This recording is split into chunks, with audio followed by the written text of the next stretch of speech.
నమస్తే. Welcome to news wave. Tamil Nadu రాష్ట్రంలో ఒక ఘోర ఘటన చోటు చేసుకున్న పరిస్థితి. 10 ఏళ్ల బాలిక, ఇంటి నుంచి వెళ్ళిన బాలిక కొన్ని గంటల తర్వాత మృతదేహంగా తల్లిదండ్రులకు కనిపించడం. ఈ ఘటన కోయంబత్తూర్ ప్రజలను షాక్‌కు గురిచేసిన ఘటన ఇది.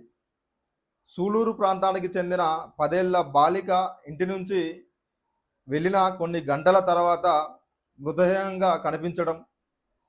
ఈ అమ్మాయి కనిపించకపోవడంతో ఆ కుటుంబ సభ్యులు భయాందోళనకు గురి కావడం, పోలీసులకు కంప్లైంట్ ఇవ్వడం.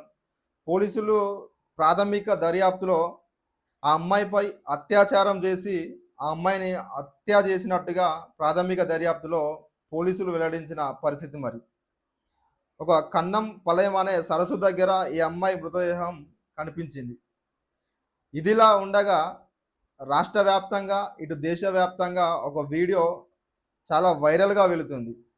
ఇప్పుడు ఈ ఘటన ఏదైతుందో జరిగిన ఘటనపై పోలీసు ఉన్నతాధికారులు ఒక ప్రెస్ మీట్ కండక్ట్ చేయడం జరిగింది. ఇంత సున్నితమైన కేసులో వాళ్ళు నవ్వుతూ, వాళ్ళు గోళ్ళు గిల్లుకుంటూ, పక్కన ఉన్న ఆఫీసర్లతో, లేడీ ఆఫీసరే తను కూడా, పక్కనున్న ఆఫీసర్లతో తను జోకులు వేసుకుంటూ నవ్వుకుంటూ ఈ ప్రెస్ మీట్ కండక్ట్ చేయడం జరుగుతుంది.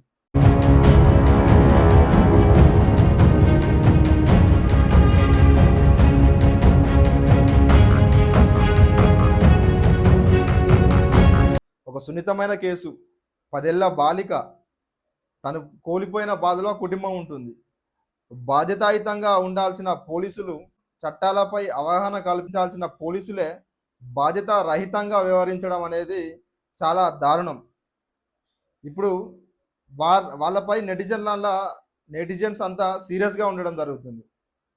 ఎందుకంటే ఇది ఒక సున్నితమైన కేసు. ఈ కేసుపై ఒక బ్రీఫ్ ఇవ్వాలి వాళ్ళు. దానికి ప్రెస్ మీట్ కండక్ట్ చేయడం జరిగింది. ఆ ప్రెస్ మీట్లో వాళ్ళు ఏ విధంగా బ్రీఫ్ ఇవ్వాలో ఆ విధంగా చట్టపరంగా వాళ్ళు బ్రీఫ్ ఇవ్వాల్సిన పరిస్థితి మరి. అలాంటి పరిస్థితులలో నవ్వుతూ, గోర్లు గిల్లుకుంటూ, పక్కవారితో జోకులు వేసుకుంటూ చాలా బాధాకరమైన విషయం. ఎందుకంటే ఉన్నత అధికారులు, ప్రభుత్వ అధికారులు ప్రజల ముందుకు వచ్చినప్పుడు, ప్రెస్ మీటు ముందుకు వచ్చినప్పుడు బాధ్యతాయుతంగా సున్నితమైన కేసు కాబట్టి జరిగిన బ్రీఫ్ అనేది ఇవ్వాల్సిన పరిస్థితి మరి. ఈరోజు చూస్తే పోలీసులే ఇలా చేయడం నెటిజన్లు అంట బగ్గుమంటున్న పరిస్థితి. ఒకవైపు తమిళనాడు రాష్ట్ర సీఎం కూడా దీనిపై స్పందించడం జరిగింది. ఎవరైతే పోలీస్ ఆఫీసర్లు ఆ బ్రీఫ్ ఇవ్వాల్సిన పోలీస్ ఆఫీసర్ ఎవరైతే ఉన్నారో వాళ్ళపై తగిన చర్యలు కూడా చట్టపరంగా తీసుకుంటానని తను ఒక ట్వీట్ వేయడం జరిగింది.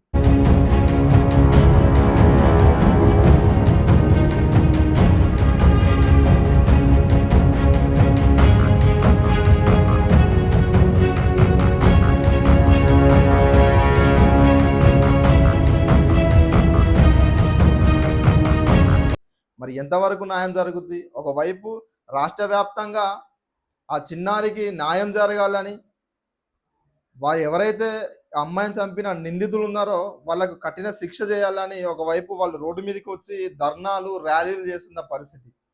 ఈ తరుణంలో వీళ్ళు బ్రీఫ్ ఇవ్వాల్సిన పోలీసులు మాత్రం ఇలా చిల్లుగా ఏసీ రూమ్లలో కూర్చొని చిల్లవుకుంటూ, గోర్లు గిల్లుకుంటూ, నవ్వుకుంటూ, జోకులు వేసుకుంటూ వాళ్ళు ప్రెస్ మీట్ కండక్ట్ చేస్తున్న పరిస్థితి మరి.